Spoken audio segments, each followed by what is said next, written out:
एक चोर था, गोवर्धन डाकू। बहुत ही नामी और शक्तिशाली डाकू था।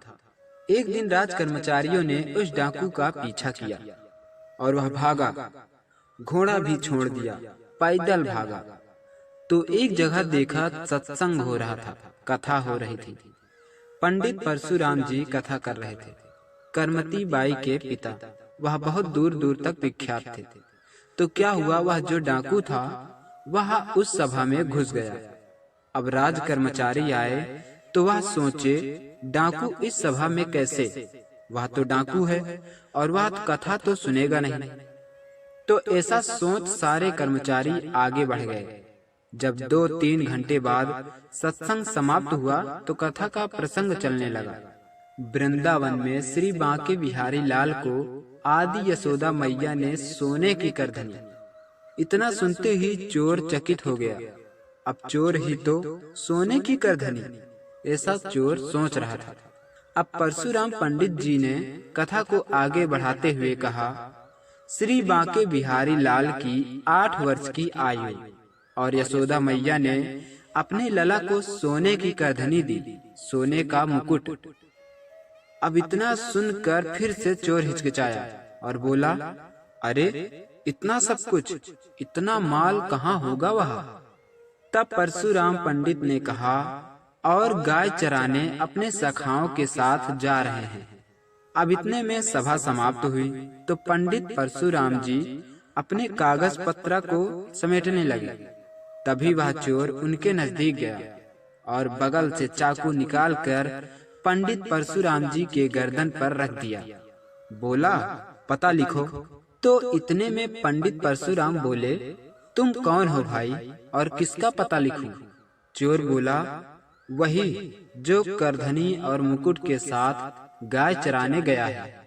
तो पंडित परशुराम जी चोर को गौर से देखा। चोर बोला, क्या देख रहे हो? पता लिखो।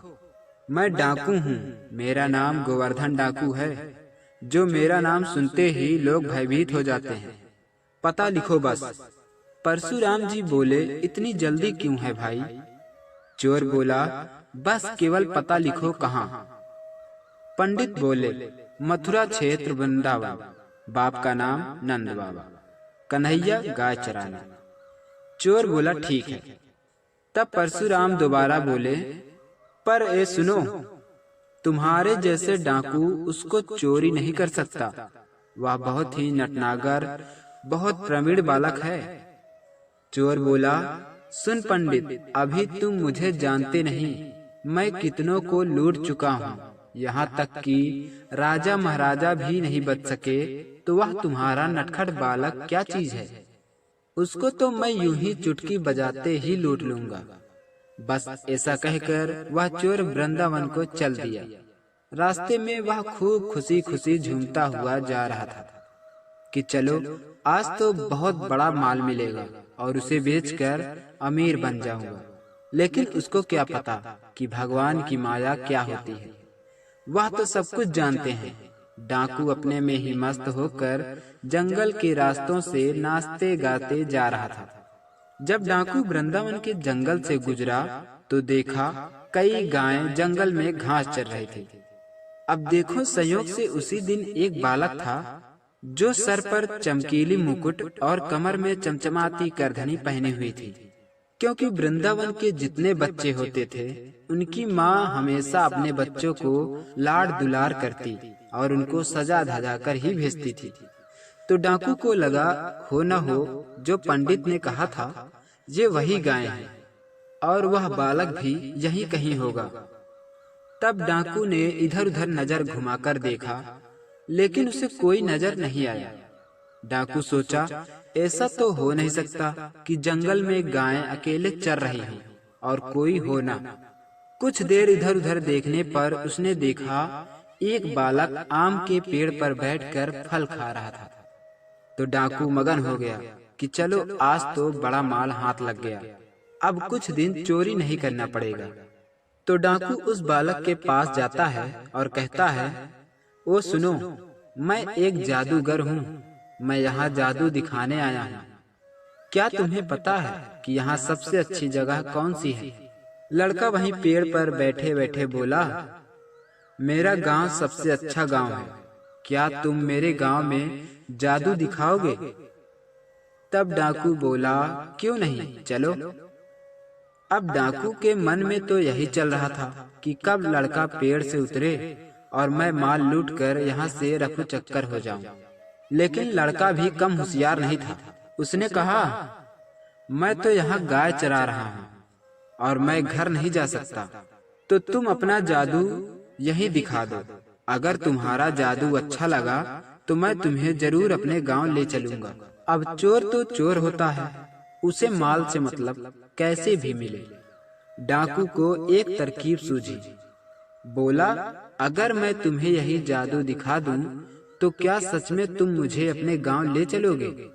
अब बच्चे तो बच्चे, उसको क्या पता कि यह डाकू है। डाकू बोला, मैं तुम्हारा यह मुकुट और यह करधनी अपने जादू से डबल कर सकता हूँ। लड़के ने कहा, अच्छा, क्या तुम ऐसा कर सकते हो? डाकू सर हिलाते हुए कहा, क्यों नहीं, लेकिन इसके लिए तुम्हें पेड़ से नीचे उतरना होगा और अपनी आंखें बंद करनी पड़ेगी। अब बच्चों को तो जादू देखने में मजा ही आता है। पेड़ से उतरकर बोला, लो, मैं नीचे आ गया, अब मुझे जादू दिखाओ। डाकू भी होशियारी दिखाते हुए कहा, पहले तुम अपना मुकुट और यह जो करधनी पहने हो इसको उतार कर जमीन पर रख दो और अपनी आंखें कुछ समय के लिए बंद कर लो। लड़का भी ऐसा ही किया। उसने अपना मुकुट करधनी उतार कर जमीन पर रख दिया और आंखें बंद करके खड़ा हो गया। डाकू मौका पाते ही मुकुट करधनी उठाया और वहां से 9 2 11 हो गया। जब वह सुनार के पास गया तो पता चला कि यह तो नकली है। डाकू गुस्से से लाल होकर बुदबुदाते हुए पंडित के पास जा पहुंचा और गुस्से में बोला, क्यों पंडित, तूने तो कहा था कि उस बालक के पास सोने की मुकुट है, लेकिन वह तो नकली था। इसका मतलब तूने झूठ बोला और सभी लोगों को मूर्ख बना रहा है। अब मैं सभी को बताऊंगा कि तू एक पखंडी पंडित है जो सभी को मूर्ख बनाता है और लूटता है। इस पर पंडित धीरज रखते हुए बोले, जजमान, क्या सच में तुमने उस नटखट बालक को लूटा? डाकू बोला, क्या तुम मुझे ऐसा वैसा डाकू समझ रहे हो क्या? मेरे वार से आज तक कोई नहीं बच सका, लेकिन तूने मुझे झूठी कहानी सुनाकर आज फंसाया है, इसलिए अब तुम्हें मेरे खंजर से मरना होगा। डाकू की बातें सुनकर पंडित कांपने लगा और कहने लगा, ठहरो जजमान, क्या तुम्हें यकीन है कि वह वही बालक था जो मैंने बताया था? डाकू चिल्लाकर बोला, मैं यह सब नहीं जानता, लेकिन तूने जैसे बताया था वह बालक जंगल में गाय चरा रहा था। अब पंडित को समझ में आ चुका था कि वह बालक नहीं था जिसे मैंने बताया था, लेकिन इस डाकू को यकीन कैसे दिलाया जाए, क्योंकि अब तो ये मानेगा नहीं, और अगर इस डाकू से पीछा नहीं छुड़ाया तो यह मुझे मार देगा। पंडित जी पीछा छुड़ाने के लिए डाकू से कहा, सुनो जजमान, मैं जैसा कहता हूँ तुम वैसा ही करो तो तुम्हें अवश्य वह मुकुट मिलेगा, और अगर इस बार मुकुट नहीं मिला तो तुम मुझे मार देना। अब देखो, पंडित डाकू से पीछा छुड़ाने के लिए उससे झूठ बोला, क्योंकि पंडित को भी पता था कि स्वयं भगवान चोर से तो मिलेंगे नहीं।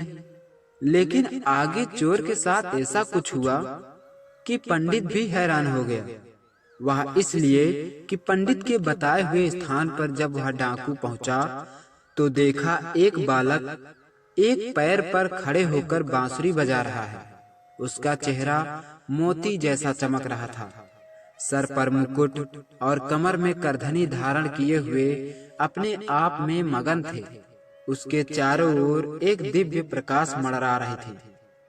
इतना देखकर डाकू का मुंह बंद हो गया और वह वहीं खड़ा होकर प्रभु का ध्यान करने लगा। कहते हैं जहां भगवान श्री कृष्ण गाय चराते थे, आज भी वहां उस डाकू का शरीर पुतले के रूप में मौजूद है। दोस्तों, भगवान कब किसको कहां किस रूप में मिल जाए ये कोई नहीं जानता, और जो भगवान को आत्मा से प्रेम करता है उसे भगवान अवश्य दर्शन देते हैं, फिर चाहे जिस रूप में हो और चाहे जहां।